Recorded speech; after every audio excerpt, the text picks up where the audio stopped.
I actually do not measure success based upon the applause, because there are some times when there could be speakers that will tell you, the audience, exactly what they want to hear. But that ain't helping them.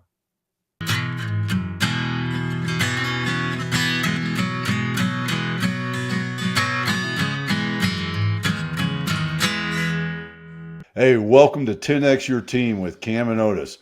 We're a father-son leadership podcast where we talk with other lifelong learners about making an impact and solving big problems like Father's Day. Father's Day, it's interesting. Without going too far down this rabbit hole, we'll walk towards this and circle it once or twice, maybe. Yes, sir. Because I feel like things are changing on Father's Day. Father's Day used to be, leave dad alone. If dad wants to grill, then dad can grill. It's starting to turn into a little bit more like Mother's Day, and that, like we were talking in the green room, our guest, Chris Salem, he and the family went out to Father's Day brunch. And so now Father's Day brunch. Yeah, not my I idea. know. Well, dude, I didn't say it was, and I'll just say this. What happened on our Father's Day was not my idea either. I was just included in it. I see the common denominator there. So now why the change this year? What's the brunch jump, Dad? Is it the post-COVID? We want to get out of the house? Is that what it is? I don't know. I'm not a person to refuse a brunch. But you know what it might be? What? I'll throw it out for you while we're hypothesizing something completely, low stakes. So I can just throw one out like this. I would say, I wonder how much of it has to do with the younger generation getting more into the parenting bracket for the Father's Day type stuff. And again, who loves brunch more than, millennials, right? So it's like now the millennial parents, and that gets the trend going. And then you got people like Mom, she sees it on Facebook. Now she's like, I got to take Otis to brunch. That might be it. Maybe that was it. My brunch was donuts by the lake. So that's a good brunch. With a whole lot of other people that were there too. And circling back around to you, Chris, I told you we were going to circle this hole at least once, and I'm going to try and pull us out of the rabbit hole vortex on Father's Day brunches. And Chris, man, I'm excited to talk to you. We've known each other for just a little while, and I've seen you talk a little bit, but I've never seen you speak in person. And, one of the things that I'm always interested in, when people do things and then they shift to sharing how they do things with others. When did you have that? Because you've been talking for a long time. Well, we've all been talking for a long time. You've been talking on stages. Oh, yeah, no, but speaking for 31 years, 24 There we go. And at some point you had a little bit of a shift too, where you shifted from just being the dude on the stage to, I want to help other people get on the stage. Do you remember when that kind of realization happened? Yeah, I mean, I've always had that servant mentality. Coming from a family of teachers. My mother was a teacher. My father's brother was a teacher. My cousin's a principal. So a lot of teachers, educators in my family. So they like to give. And so for me, I think it happened for me back about 11 years ago when, back then LinkedIn wasn't what it was today, but nonetheless, I was on LinkedIn and I had met a few people, and there were some people from this industry that I had been speaking to, for at least 3-4 years at that point. And I remember them, commenting on what I had shared. And, back then we didn't have the video that we have today, but nonetheless, they really enjoyed what I shared, and they were asking me questions about speaking and just in general. And, this is, again, before Zoom and, I don't even think Skype was around. So, but this was on a typical regular phone call that we had, the old fashioned phone call. And I remember sharing with them, I enjoyed, answering their questions, shedding some insight, doing the best I could to relate it to what was important to them, where they are. And I noticed that they started to get excited about thinking like, maybe I can do that. I never thought about speaking, but maybe I could speak. Where do I start? And it just got me thinking like, maybe I could help more people get into speaking. Didn't think if, it was going to be a product or a service that I was going to embark down that road, but it just sort of started just helping people where they're at, just with my sphere of influence at that point. I did that for about, I don't know, 6, 7 years, because I obviously had another business as well. But then from there, I began to see a lot of these speaking academies and things come out of the woodworks, and to me they weren't really living up to what they were saying. And then when I did some research, I was like, wait a minute, some of these people are teaching things they've never done themselves. Something's wrong here. And I just figured, well, I'm going to start putting my program out there. And I didn't do it on a mass level, and still to this day I don't. I just put it out on LinkedIn, and we've just had phenomenal success ever since, helping people. But it all started 11 years ago, just with some people that had saw me speak at an industry conference, and just curiosity that through the conversation they began to maybe believe for themselves that they could do it. I'd be interested to hear how you would kind of define the difference between the like desire to share the knowledge, like the desire to teach, like you mentioned, coming from a family of teachers and educators, versus speaking, because there's definitely a big connection there, but also those are two different, very different paths. Also, Absolutely. I mean, for me, Cam, I've always been one of these people. I don't like to tell people when, how, or when to do it, because I was one of those people that I was a rebel against that. So I was not good at taking orders, that not at all. But I've learned how to do that much better, because there's a place for that, obviously. But with that being said, I always had a knack for sharing versus telling. I always had a knack for, even before it became like the big buzzword, the storytelling. I always had a knack of sharing stories and connecting it to people on an emotional level. That's where obviously EQ comes in. And I have been immersed in emotional intelligence, ever since Daniel Goleman had put out that book back in 19, God, what is it, 95, 94 now? I can't even remember how long ago it was, but I know it's been 30 years now. And as a result of that, I was always very good at doing that. And I just began to really focus in that area and just share and connect with people where they're at, build that rapport, build that trust. And, I think, as teachers, if teachers can do more sharing versus telling, knowing when to be directive at certain points with students, they get through those students a lot more and have a deeper connection to hopefully get more out of them.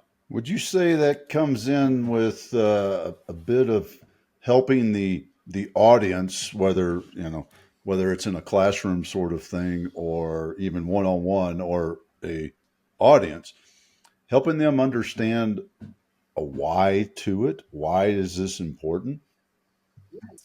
Yeah, I do. That's a great question, Otis.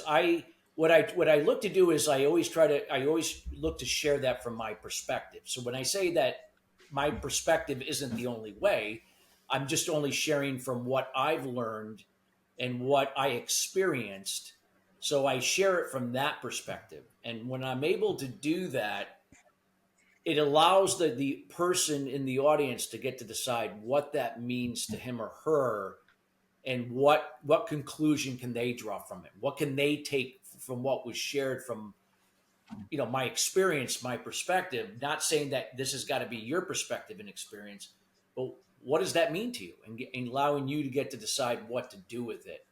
And I always find that that's usually very powerful, especially when you have somebody that when you create an aha moment with somebody, and that can sometimes be in a positive or negative way. But they're all good, because even if it's a negative and you push somebody's buttons, not that you did it purposely or with ill intent, it was just that that's where they were and it pushed their buttons. But that's actually a good thing, because in hindsight, that you got them to come out of their comfort zone, or maybe look at something that they have been avoiding up to this point. You know, in the rugby environment, that's a big thing, Dad. I know with your coaching style when you were still coaching, and mine too, is always want to explain the why behind it. And Chris, part of my thought process Yeah. behind that, I'm wondering if you kind of apply the same approach a little Oh, bit. I do. I do put a why. Oh, absolutely. I share, like, if I say, hey, here's what I did and what I Mhm. experienced, I'll always share why, and what drove me to do that. What was the catalyst? What was the reason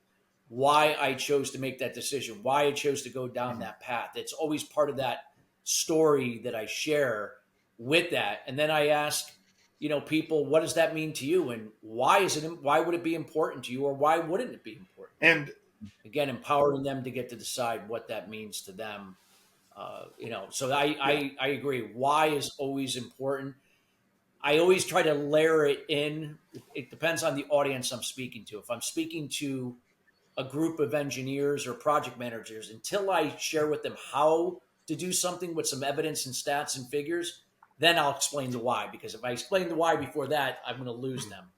And if I'm dealing with a type A personality, I always like to share what is important to them first, because they already know what they want to do. They just might require some information that will be the missing piece to what they want to accomplish.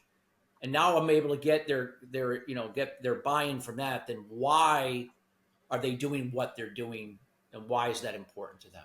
Kind of. So it depends on who I'm talking to. Yeah, and I think in the rugby context specifically, one of the ways I like to think about it is like you take them through the decision making process, and by giving the why at each step, it kind of gives them that opportunity to go, oh, here's an opportunity to do something differently. Here's a way I could innovate. Here's the way I see it. Absolutely. That kind of stuff. In the speaking context, I could imagine that that's really important because if you talk about like going through that progression, giving a talk somewhere, it's almost like a movie where it's like by giving them the reason throughout it, they don't have to agree with every little thing that's happening, but they still want to see the whole movie. Could you talk a little bit about how you kind Yeah. of build that out? Because I could think that why and giving those different steps give people other ways to connect. Kind of using the movie example, I connect to different characters and those kind of things, and that helps them to really connect to what you're talking about more. No, it's so true. When you really think about it, what captivates an audience is when you allude to something that could be of interest and important to them, and what are the challenges that they have that could be better. Now, I'm never going to spin the challenge in a negative way, because they don't want to identify that. They're going to put them on the defense. I'm looking to put them on the offense of what challenge could be better, and then what are the results they seek and don't have. And along the way, as I'm going through that progression, like what you're saying, I'm asking a question, why. So the why is always in there to kind of get the engagement and the feedback, to get a pulse of where they're at. Now, if I get a pulse of where they're at, that will determine what could be my next question. Maybe it might change how I'm going to deliver the next part of what I'm going to talk about that wasn't planned for originally, but because something came back why from somebody in the audience, or even looks like a group of people were on the same page with that, that will dictate now where I go with the next step of the process with what I'm sharing. But yeah, absolutely. Always doing those checks and measures with why, based upon a challenge, certain challenges, then speaking to the results, and then a call of action at the end. Because at that point, you're more likely to get people that are going to take the knowledge that was shared, and hopefully, not everybody, but hopefully people are going to apply it. They're going to do something on some level. What's when I think about it, and I'm trying to formulate how I want to ask this because I'm thinking, there's a bit of showmanship as a speaker. You have to entertain, vice the Charlie Brown womp womp womp womp womp womp teacher, right? I mean, and if you did the womp womp womp womp womp, Yeah, the monotone yeah, voice, yeah, you would. or your typical podium Oh, speaker. yeah, yeah. People don't want to be lectured at. So, I'm in this dichotomy of where I want my question to be, but the showmanship and the sharing. I think there's a unique art in that, and I'd wonder if you could talk to that a little bit. Sure. Well, it's great though you talked about showmanship. Layering certain stories that with some humor, or sometimes it can be emotional. Depends on who the audience is. Could be something that could be inspirational or exciting. But one of the things that I often do that a lot of speakers are not aware of, or just sometimes people not in general, they don't know it consciously, but they will know it subconsciously, and that is through what we call effective communication. So, as a way, when I'm speaking, I'm not up there speaking to slides, I'm not behind a podium. I'm out there in front of the audience. I'm engaging them. Like, I'm not like on top of them in their face, but I'm going from left to center, center to right, right to center, and I'm engaging them, making eye contact. So I'm using body language. People don't realize that 55% of effective communication comes through body language. Hmm. It comes through your eye contact. It comes through your ability to be open, that my chest and my eyes are open to the people I'm speaking to on the left, in the center, on the right. And so people feel like I'm speaking to them on some level. And I've had people share with me that. So I'm connecting. So it's not necessarily the words, it's actually the body language, that energy that, again, a lot of people can't sometimes articulate what that is on a conscious level, but subconscious they're feeling it. It's resonating with this connection with them emotionally wherever they're at. So 55% of that of effective communication is through body language. 38% is actually through the tone of your voice. So depending upon if I were talking, where people are talking a little slower, then I'm going to adjust my tone a little bit down to kind of meet people where they're at. Even though I'm still being who I am, I'm not going to pretend to be something I'm not. And at the same time, if people like are, seem to be talking really fast, or, I can adjust my tone and kind of adapt to where they're at. And by doing that, that tone also resonates with people, whether if they know that. And to what you said earlier, Otis, like a monotone voice just simply is going to lose people. If you want to lose engagement quick, monotone voice will do it. It'll put people to sleep. They'll check out. They'll look out the window. They'll look at their phone, or they'll just keep their eyes glued on your slide, waiting for you to change to the next, slide. So for me, it's always about engagement, the body language, the tonality of my voice, and 7% of the effective communication comes from your words. As the old adage goes, people are not going to remember what you said, but they're going to remember how you made them feel, and that is so true. So when it comes to the entertainment, I feel like you got to be who you are. If you're funny, use humor.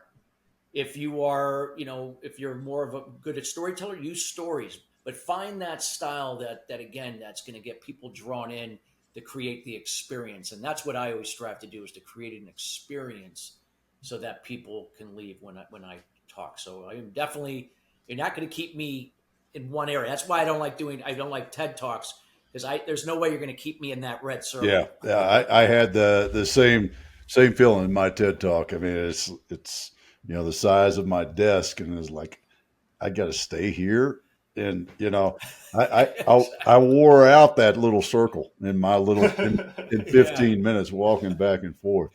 Uh, you know, you mentioned this, and I'd love for you to share some lessons in reading an audience, because I know you get some great prep. You're really good at the prep and getting the understanding of who you're talking to, but now you're up on stage and you're looking and going, "Oh shit, I missed that."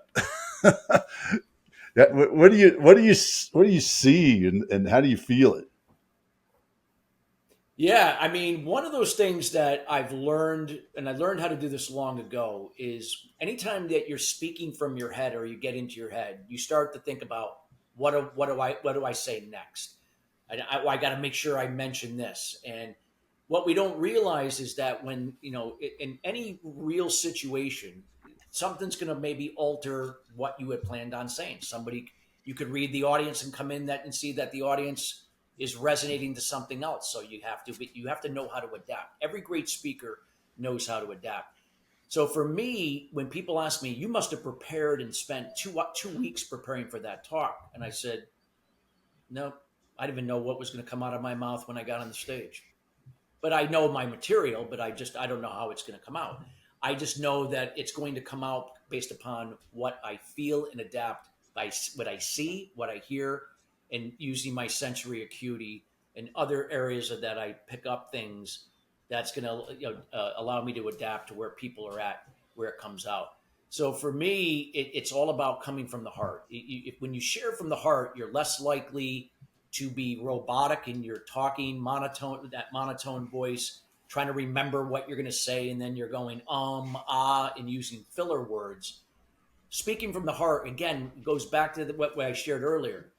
55% of effective communications in your body language, 38% in the tone of your voice, only 7% words. So even if you forgot something, most likely people are not going to know anyway, and they probably won't even care, as long as that you touched on the areas that really addressed their challenge in some way that was that could be better and that was important to them, and you alluded to a result or results that they desire and don't have, and they feel like, hey, I got great value. That's all that matters. Where do you? So even if I miss something, well, I did it, and that's happened. There's like the night before I mentioned it, and then the next day I didn't, for whatever reason. But nonetheless, it was still effective. Yeah, talking about missing things, that's kind of what I was actually going to ask about. Was I almost think of them as like taglines and those things where I know this happens to me a lot. I have a lot more experience coaching rugby than I do speaking to crowds. But it's a similar kind of thing where it's like I have these phrases in mind, I have these things I want to say, and then I'm kind of bouncing around in between. Like I have these taglines I want to get to, I have these points I want to emphasize when it comes to whatever I'm coaching. But in between there, it's all just free flow, kind of what you're talking about. Could you talk about where that balance kind of is of working in those taglines, having those hot phrases, like I got to get this one out there, like that kind of stuff?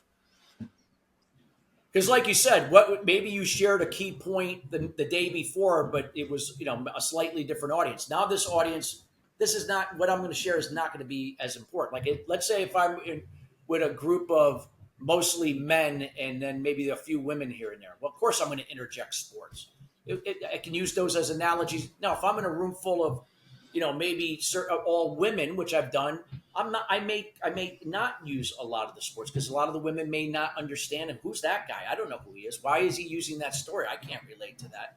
So with that being said, I find that when you're going through this progression that we talked about earlier, you got to always make sure that if your talk is going to really resonate with somebody, it's got to be something that immediately captures their attention and interrupts their thinking in the beginning. You can open up with a statement, a question, something thought-provoking to get them, wow, I never thought of that. And then long as I'm alluding to the core challenge that could be better and to the core result that could be that they overall universally desire and don't have, that's really what I have to make sure I check off. Doesn't mean I have to go through all the results or all the challenges, but knowing that universally overall, for whoever I'm speaking to, that is probably a common challenge that's important. Is that if I could check those off and then interject whatever analogies or stories, or it might change from one day to the next to reinforce it, then that's all that really matters to get the point across. It doesn't mean I have to cover everything in those areas. So it really depends on the time, the audience, where they're at, and again, but the ability to adapt to any given situation is really key, and that's what I aim to do. I'm not one of those guys that says I got to get through the entire deck. I got to get through all the information I planned on talking about. It's about, did I satisfy the challenge? Did I satisfy to the results? And did I have the time to now create a call of action?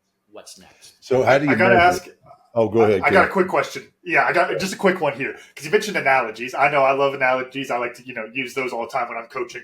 That's part of the reason I reference rugby so much on the show, just because it's my best reference point for a lot of stuff, right?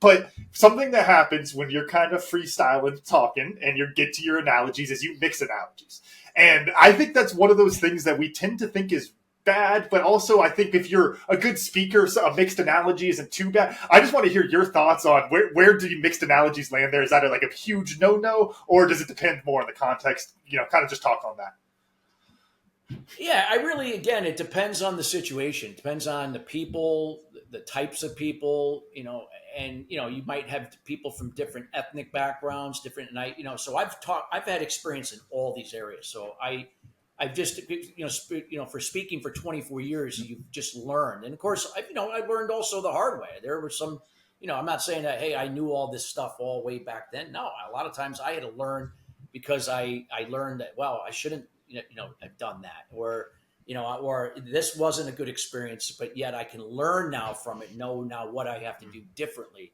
So every great speaker understands you're going to have that learning curve, especially in the beginning. And even to this day, you're never going to be completely on. There's going to be you're going to have that one day, maybe you're off for whatever reason, but nonetheless, it's knowing that I can't control anybody in that room.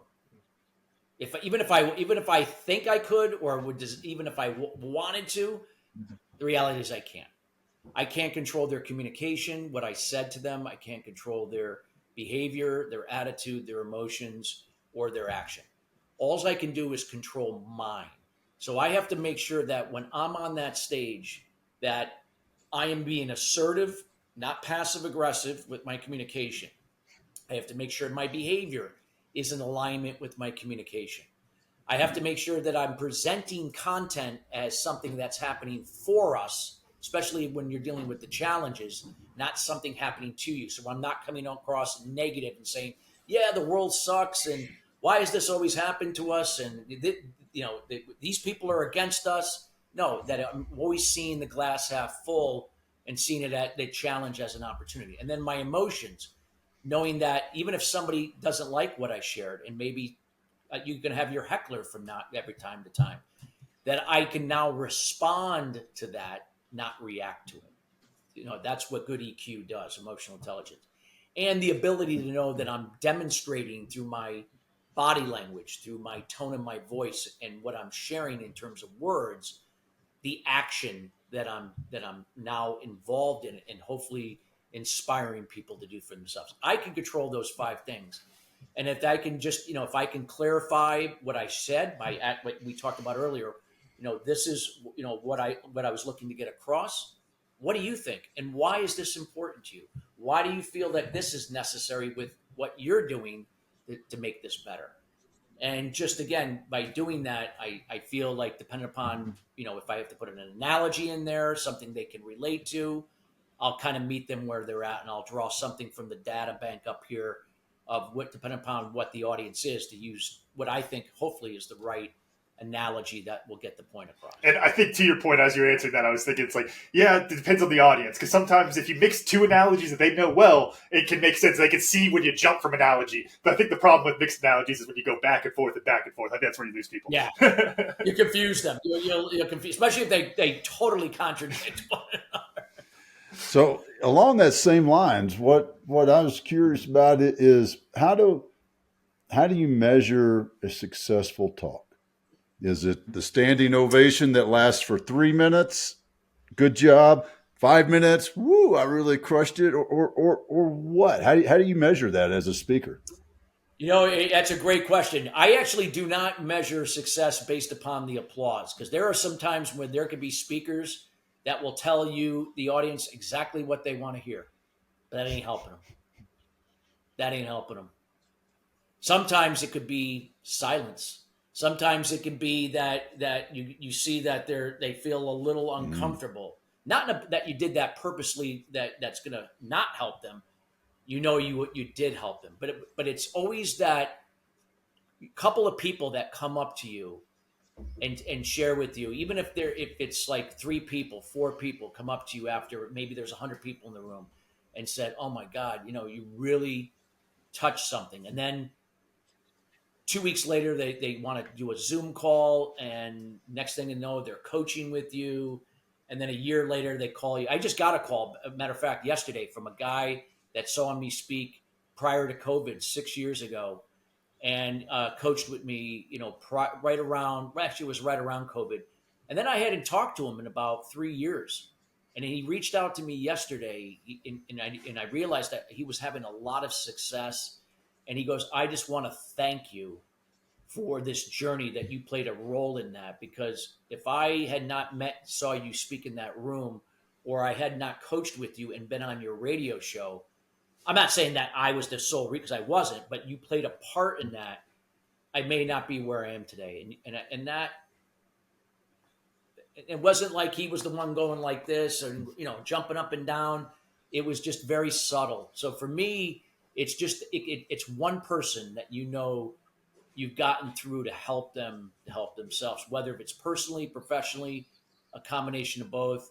And then, of course, if it's at an industry conference, is when you get the ratings, and you get, out of 5 stars, you get a 4.7.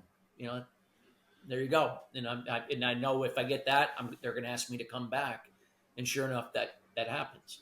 So those are usually, for me, the indicators for success. On the business side, how does that influence the way that you communicate value? Because I think that's, when you have these clear measures of success, like, standing ovation, all that kind of stuff, it's very easy to, hey, look at that. Look, that looks good, doesn't it? But, you talk about helping the one person.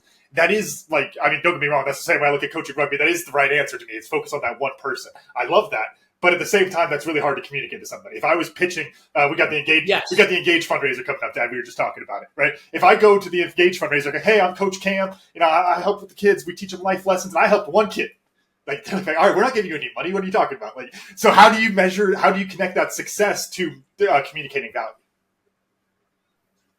So, if I'm hearing you correctly, you mean, when you see somebody have success after seeing you speak, is that why I heard Or even just how do you communicate the value to people who may want you to come speak to their team, to speak at their, conference, whatever that is? Because that's if the success is kind of tricky to measure, then it's hard to communicate that success, is what I'm thinking. Well, a lot of times when where I've seen this be effective is when people have a tendency of using some of your process or methodology, and but not that they're stealing it from you, but they're using it in their way and helping their clients or speaking. And I've seen that happen. And somebody said that, you inspired me with helping me to do this for myself, now that I can now share it. Not that they're using my exact terminology or exactly the way I would present it verbatim, but in a way, it came from you, that you inspired them. So that you've helped them. I mean, that you're impacting people. Because again, it's not all about the applause. It's all about, are people doing things that are making them better? Are businesses doing things that are allowing them to grow? Are they doing things to create better experiences for their customers and alliance partners? That to me is what is a byproduct of success. If they had any connection with you through what you shared at a conference, at an entrepreneurial event, whatever that may be. And then with that, then how do you communicate that to potential clients then? Because I think that is still just a little abstract, I think. So it's a little hard to say, like, hey, here's what you get out of this. Yeah. So one of the things that I always share is it's not about the the look at me, like, the photo and, you look the part. There's a lot of that going around, especially in the speaker world. A lot of people want to look the part, but in reality, they're not being the part, and they're not the part, and they're not even making money looking the part. So some of the things that, again, I always strive is that I'm very transparent. I'm very straightforward. I'm real, and I'm authentic. And when I share this information, I'm inspiring them to do good with it, to learn and grow yourself, be the example, be the resource. And these are the things that I illustrate when I'm coaching people. Even when I coach people through our custom speaker influencer program, this is what we teach them. Again, we're not telling them what to do, and we're not going to change their personality. That's not what we're here. We can't do that anyway, but adapting to who they are so that they can be a better resource and a bigger influence on others, that they can, not shy away from hard work and go out there and do the same and keep sharing it. And I always love that when I'm seeing other speakers that I've either tutored, coached, mentored, and they're carrying the torch. And it's not about me. It's about the audience, and it's about what they took from it that made it their own, and now impacting others with it. So, and I say this almost tongue in cheek in the whole aspect of public speaking. right? And I don't remember the numbers. I think you do, because I feel like you brought it up the other day when we were chatting about public speaking, and people would rather face death than get on a stage and speak. Where did what's the origin of, were you that kid that, when the family was at around the table for Thanksgiving, that you got up and you had to tell a joke or something like that? Where did the get up in front of people and talk come from? Yeah, it's funny because I wouldn't say that I was. Oh, I'm not like overly extroverted. I mean, matter of fact, in real life, I might appear extroverted. When I'm out there in public, when I'm out speaking, because I'm not shy. I'm very confident in front of groups of people. Doesn't matter if it's thousands or two people. Doesn't matter. But I'm also I'm slightly introverted. I'm one of those people that after I'm off the stage, or if I've had a long day of meetings, I want to be by myself, or just with my wife or my son, or I'm not looking to be around crowds of people. You're not going to find me hanging around the bar all night. That's not who I am. I like to talk to people in small groups. So for me, I don't think when I was a kid, I wasn't that one that was just out there, in front, the entertainer. I wasn't that person. I was kind of being in between. But I recognized early that I had a gift for connecting with people. I had that gift, and I just didn't know how to go about doing it. I knew I could do it one on one, but now I said, how can I do it one to many? And I guess that's what led me to maybe being intrigued by speaking when I joined Toastmasters in 1993. And I still credit them to this day that helped me to eliminate my ahs and ums, and how to speak from the heart, not from my head. But from there, I spent 3-4 years there, and then I was I was off on my own, and I just felt like it was just something that was a strength. It was just something. We all have our strengths. For me, I feel like speaking was always there, but I just didn't know it until maybe 3 years into Toastmasters that I meant to do this, and then I got my first break professionally in 2000 at a aviation marketing conference in Montreal. So I killed two birds with one stone. I got paid for my first professional speaking opportunity, and it was international. I love it.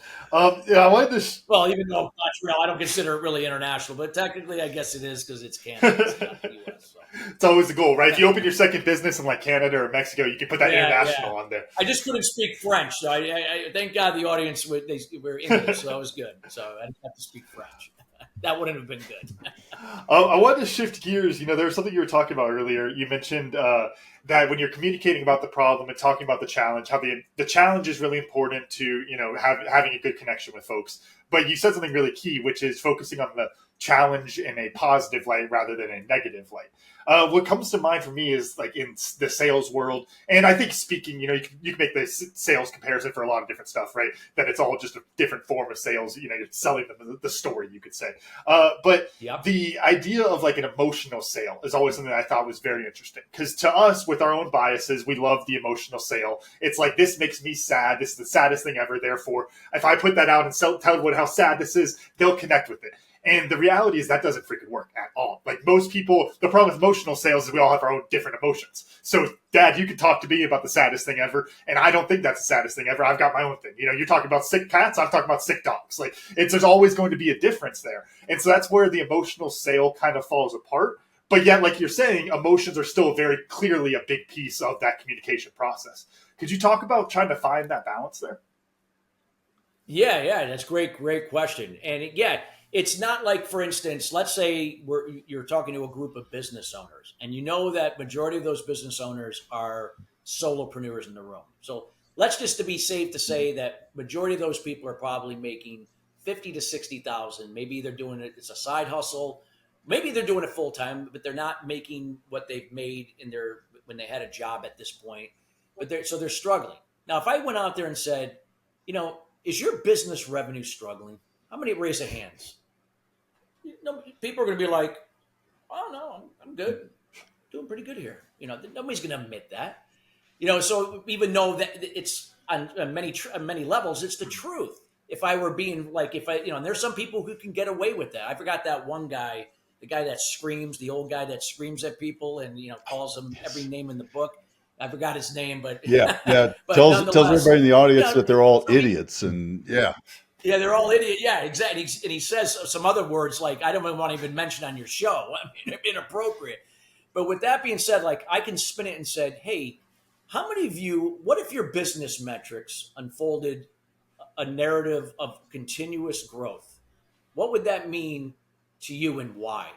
So now I'm basically saying that you're probably struggling, but what if your metrics could be better for continuous growth? So I just took this almost the same thing, but I spun it in a positive way. So now you're getting more people to feel psychologically safe to maybe say, well, if my metrics in this area were better, then it'll allow me to do this. And oftentimes when they're doing that, they don't think they're spilling their beans, but they're in essence they are mentioning where they're struggling.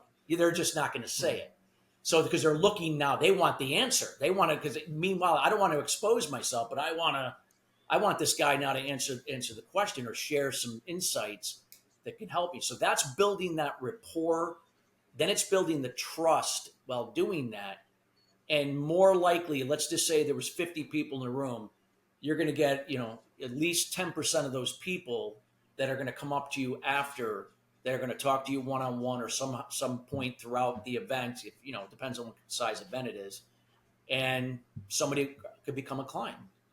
And that's what I do. I do that all the time. I've been doing it for 24 years, and I always generate business from every event. Maybe not immediately, but I generate almost every event I speak at using that formula. It's subconscious, and when you can do that, but again, I got to touch on the challenges. I got to check that off.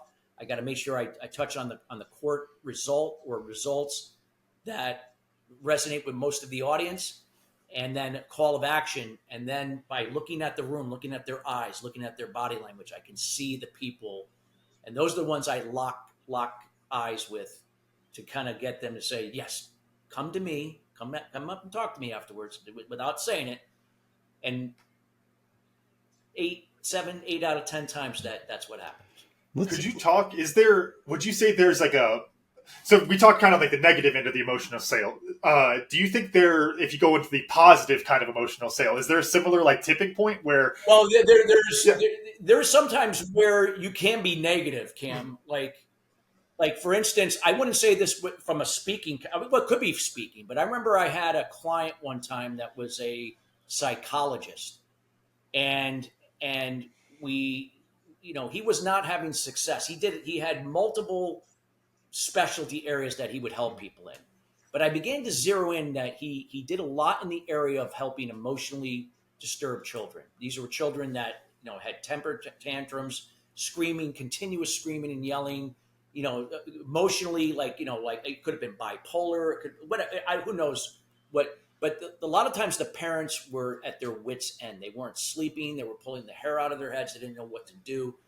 Now, if we could have approached the challenge in a positive way, but there was one point where I made it an exception, and we did it we spun it in a negative way, So we came out with something like an interrupt statement, something: are you sick and tired of your emotional belligerent child keeping you up at night? Now, most parents would get offended by that. Like, what do you mean? I know my kid's got problems. How dare you?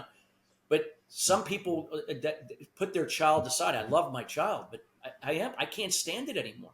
I don't know what to do, and that got their attention to where they wanted to take action. So there are cases where it depends. Again, I think it's on isolated cases where sometimes the negative can work in your favor. It really depends on where people are at and how they may be desperate for an answer. And that would be a case where you have people are dealing with screaming, yelling, and just behavioral issues every 24 hours, and they don't know what to do. I was going to stay in that That would be same the frame answer. of mind of the scare tactics. That's what the news does, right? And the news scares us all into I got to watch the weather. I've got to see what happened on the road. This whole scare tactic. Have you found any time with any audience where, I mean, that technique or even leaning into that, because you talk the negative outcome, but the scare tactic. I'm curious. It depends. Yeah. I mean, I think sometimes you could do it. It depends on it. Again, I try to not make it like where I'm making him feel like, you're useless or stupid. I wouldn't, want to do that. But there was a case where actually I just did this at a chief when I was on the panel. I don't know if you heard me when I was on the panel.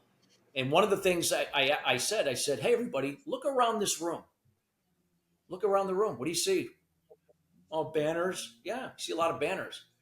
I said, are any of those banners speaking to your challenge or to the results you seek? And there was silence. And I didn't say anything. I kept looking to the left, the center, the right until somebody said, not really. I said, yeah, because it's all features and benefits. I said, do you think that by selling your features and benefits, is it working for you? So in a way that was kind of like direct and kind of like, hey, you're not doing it right, but I did it in a way that I didn't blatantly say, you got it all wrong and you don't know what the hell you're doing. But I made it to the point where everybody was doing that, not just like, hey, this certain person or people. It was everybody, because you looked at every banner in that room, and all it was, like, how can I help you? And I'm going to make you number one. And it didn't. None of it spoke correctly to the way that will get you business. But in that way, there's a place and time that I believe you can do that. Yes, it depends again, as long as that you don't isolate somebody. You kind of make it as a whole. What that brings to mind, and I got a specific example for this. I realized this over the last year coaching with the U of A rugby team, that I had this habit of speech I'm doing. I've realized, Dad, John Patterson, I think I get it partially from him. I'm not going to do my Kiwi accent, but he would always, say, hey, you're not fit. You're not starting on Saturday. We're going to get dicked by Denver East if you don't get your head together. Like, he was very like, here is the negative if you don't do your job, right? I've found as a coach, I tend to say basically take that, but then with a positive also. It's like, hey, if we make the choice to be physical and put in the effort every single play, we play 80 minutes, we're going to have a great day. If not, we're going to have a bad day. And it's occurred to me that that might not be the best way to frame it. That kind of, I'm blanking on the word. What's the ultimatum? That kind of like ultimatum type framing. What are your thoughts on that? Yeah, again, I mean, what it comes down to, Cam and Otis, is, I guess it's again based upon the person or situation or people. It's like if you're a coach and you have a team, you have a football team, you're gonna have players on that team, but some are gonna have different personalities. You're gonna have some people that are task oriented, people oriented, and how they process communication is going to be different from different people. So again, we can't isolate it to each individual, especially when you got 53 players. That would be impossible. Well, not that it's impossible, but it'd take too long. But somehow we got to be able to understand what buckets could they go into. These are my people oriented. These are my task oriented. So now how can I adjust how I'm either where I could be more directive to people and not less directive? Because if I'm directive to a type A personality, it's like two pit bulls squaring off. Because now it's like, who are you telling me what, and now we're all, I'll show you. talking up. We're like doing that. But it's not, also backing down to the alpha dog. It's doing it in a way that, you subtly, and I've done this with a lot of executive coaching clients, especially doctors, CEOs, that, where it's so funny. Like, you could see, like, their staff will say, I hate this guy. He talks down to you. He's so demeaning. And then when they've gotten huffy with me, I didn't snap back at them like, kind of, alpha dog. I'm going to be more alpha than you. I did it very calm, looking him in the eye, and shared something where it was like a hot weather balloon deflating. Ooh, and they just came down and quieted down, like, wow. And then they looked around. How did you do that? And I said, well, I've been doing this a long time. So again, it depends on the person, and I think a great coach in this case, even a great speaker, when they understand personality types, different generational types.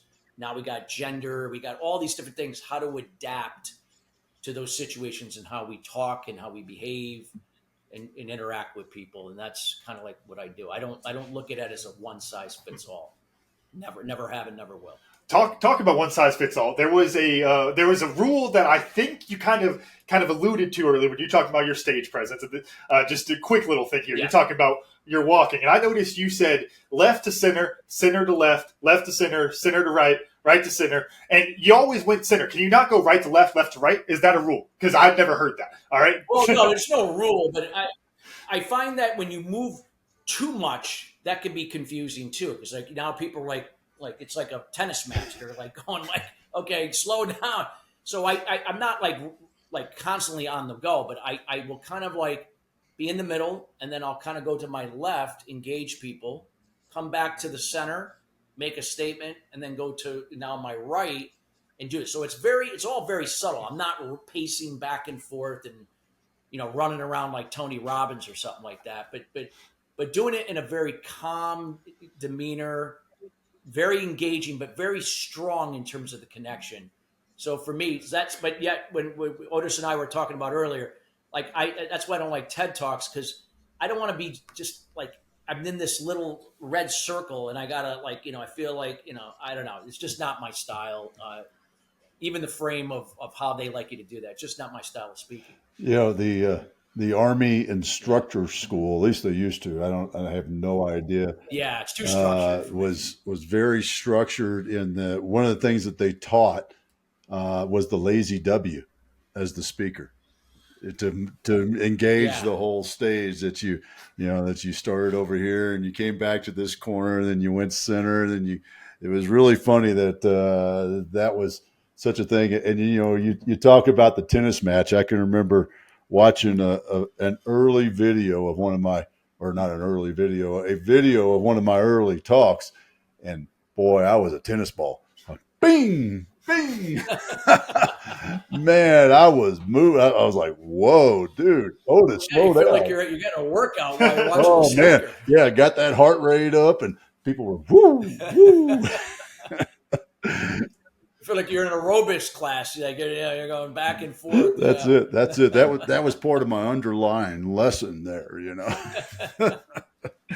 And speaking of lessons, mine, what I learned today, this is such a thoughtful thing, and it's how do you get the audience to adopt the why that you want to share with them, what you're doing and why it's important, and how knowing the audience. I love the fact that you said, if I'm talking to project managers and engineers, I got to give them numbers. And then they'll start to, they hear the numbers and they start to walk in and go, okay, yeah, now I get it. But, somebody maybe more artsy, maybe more, is that right brain or left brain? Whichever side of the brain the other one is. Yeah. You like people that are more like artistic, like you said, artistic or people oriented. Like they're going to identify more with the why than say somebody who's task oriented. Until you get to what's important and how you do it, then the why will matter. It's just, so again, it depends on who you're talking with. Somebody who are people oriented, you can get to the why immediately. Yeah, that's awesome. Camden, how about you? What'd you learn? Yeah, I think a lot of small lessons. I'm going to be thinking in the rest of my off season about how I can apply these kind of like big stage, like public speaking lessons to my rugby circles when I'm talking to those 15 guys right before a game, that kind of stuff.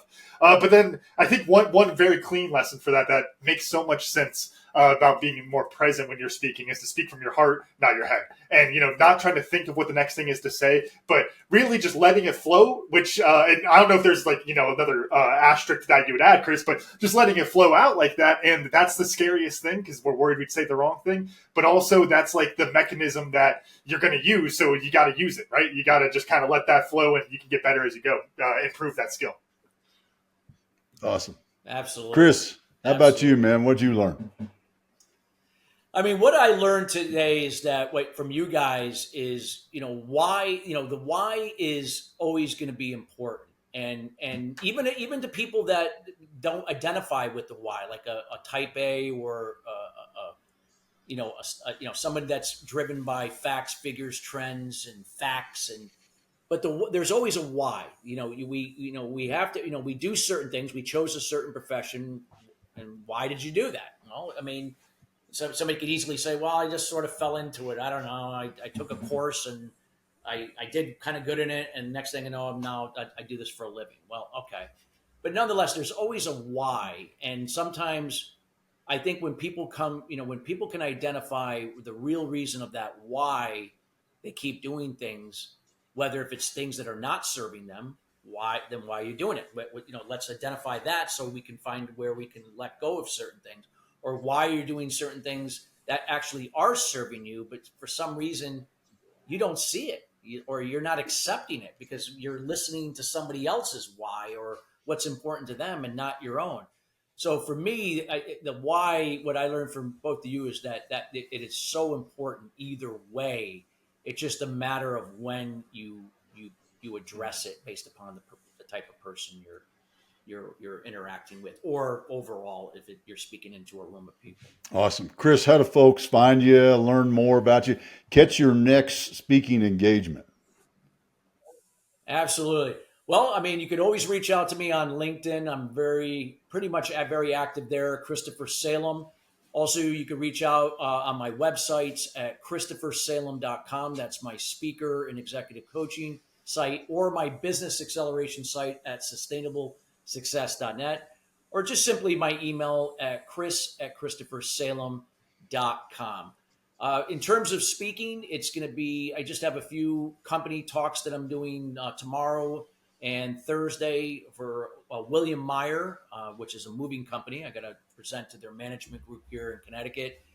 And then the industry conference schedule will start kicking into full effect in August. So at least July will be somewhat quiet. And then August through November will be quite busy with industry conferences. I'm pretty much speaking at, I think, about 3 per month. And plus I'll have companies. I have some assignments speaking for some companies. But for me, I love doing it, and that's where I give the most impact and value, and where I get hired to coach and consult as a result of it. Awesome. That's great. And exciting fall coming up for you, man. Chris, it's been a lot of fun having you here today. We really appreciate your time. Well, I want to thank Otis and Camden for having me, and you guys are great and really a lot of fun to do a show with. Good deal. Camden, run us out. All right. Thank you all for listening to today's episode of 10X Your Team with Camden and Otis, and a special thanks to our guest, Chris Salem, for joining us today. Remember, you can watch full episodes of the show on YouTube at 10X Your Team. And if you enjoyed today's episode, please make sure to pass along to other lifelong learners in your tribe so they can enjoy it too. Follow us on Facebook, Instagram, and LinkedIn. As always, the full archive of episodes is available at www.10xyourteam.net. Thanks again. We'll see you all next time.